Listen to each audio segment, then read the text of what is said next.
รุ่นสุดได้บองโอนทั้งไลน์ในขนมสังคม TikTok Facebook หนึ่งลูกแนะได้บานเทศนาวิดีโอคลิประบอกขยมนี่ขยมบานอ่านสภาพมีจำนวนหนึ่งใจรวมเลยปีพนอดกำหนดคลาระบอกเนี่ยมีน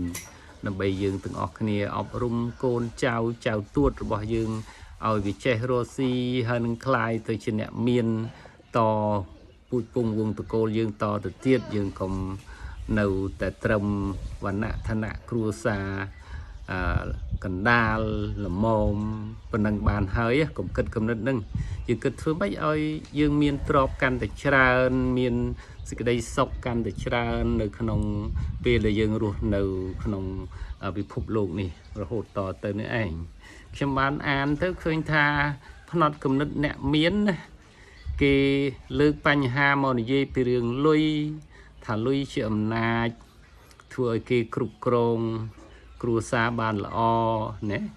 បើយើងមិនចាត់ទុកថាលុយជារបស់មានអំណាចទេយើងធ្វើការដើម្បីលុយពេលនោះលុយជាម្ចាស់លើយើងមកលុយជាអំណាចលើយើងមកបើយើងប្រឹងធ្វើការដើម្បីបានប្រាក់ខែដើម្បីឡើងប្រាក់ខែដល់យើងតាមអានឹងទៅគេឡើងតិចដើម្បីឲ្យយើងប្រឹងឃើញទេយើងប្រឹងទៅគេ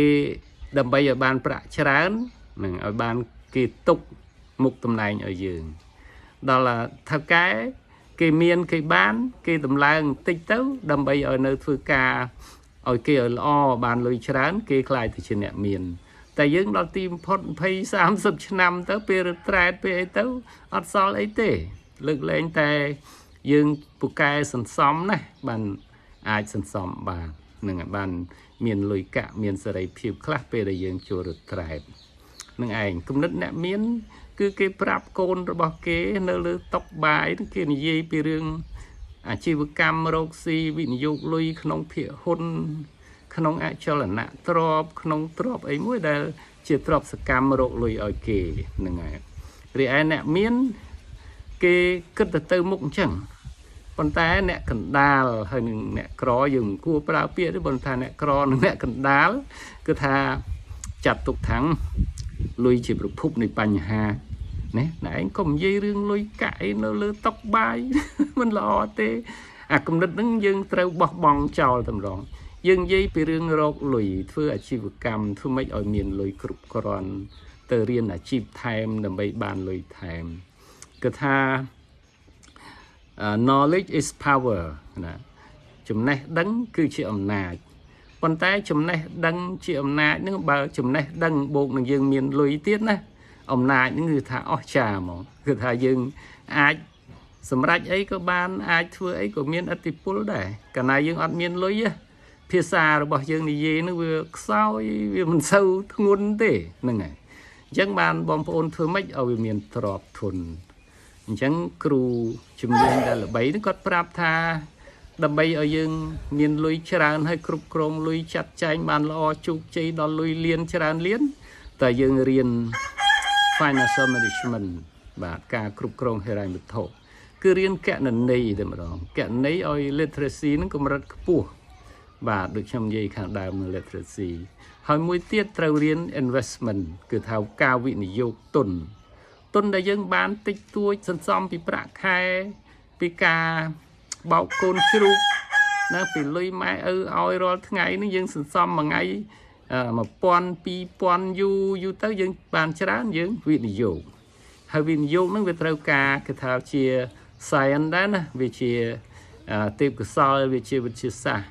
គឺថាវិនិយោគហ្នឹងគឺវិទ្យាសាស្ត្រវិធីសាស្ត្រដើម្បីឲ្យលុយបង្កើតលុយឲ្យយើងហ្នឹងនិយាយពីការវិនិយោគដល់លំអិតបន្តិចទៀតចាំខ្ញុំបញ្យល់ថាវិនិយោគហ្នឹងយ៉ាងដូចម្ដេចហ្នឹងហើយអញ្ចឹង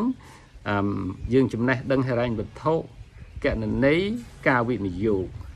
ហើយមួយទៀតគឺយើងត្រូវរៀនចំណេះជំនាញពិនិត្យមើលទីផ្សារណាចេះមើលទីផ្សារតម្រូវការអីណាការផ្គត់ផ្គង់មានអីគឺ supply and demand គឺតម្រូវការហើយនឹងការផ្គត់ផ្គង់ហ្នឹងហើយមួយទៀតគឺយើងត្រូវចេះយល់ដឹងអំពីច្បាប់ទម្លាប់ដែលគ្រប់គ្រងវិស័យអាជីវកម្មអីដែលយើងរកស៊ីដែលយើងវិនិយោគតែច្បាប់មានប្រឡោះណាដែលយើងធ្វើទៅវាមិនខុសច្បាប់ណា vừa vấy đời trời bạp đầm bây giờ dương miền ở thì pol không ca cho cha không ca này dây cái này dương vô bị bạp dương này dây ở sơ khóc thì hay dương mình khai không ca vị vô về không ca từ tua hà này thấy đấy vừa dương đằng bạp tầm lọp trầm trầu này chân cầm nứt sầm khăn ngàyนี้คือត្រូវអប់រំបណ្ដុះបណ្ដាលកូនឲ្យវាមានផ្នត់គំនិតជាអ្នករស់ស៊ីធ្វើជាអ្នកមានអ្នកបានដើម្បីឲ្យដល់ចៅទួតរបស់យើងទៅសុទ្ធតែជាអ្នកមានហ្មងយើងអត់មានស្លាប់ទៅសោកស្ដាយថាំងអញមិនបានអប់រំកូនចៅអញសោះអញដូចមិនសូវបិទភ្នែកមិនសូវចិត្តកុំឲ្យមានវិបដិសារីហ្នឹងថាចាស់ប៉ុណ្ណាក៏យើងអាចធ្វើជាអ្នកមានបានដែរឲ្យតែយើងបដិញ្ញាចិត្តហ្នឹងហើយអញ្ចឹងប៉ុណ្ណឹងអរគុណបងហើយនឹងញាតិទាំងឡាយកូនចៅទួតអីដែលនៅឆ្ងាយចិត្តនឹងបាទអរគុណ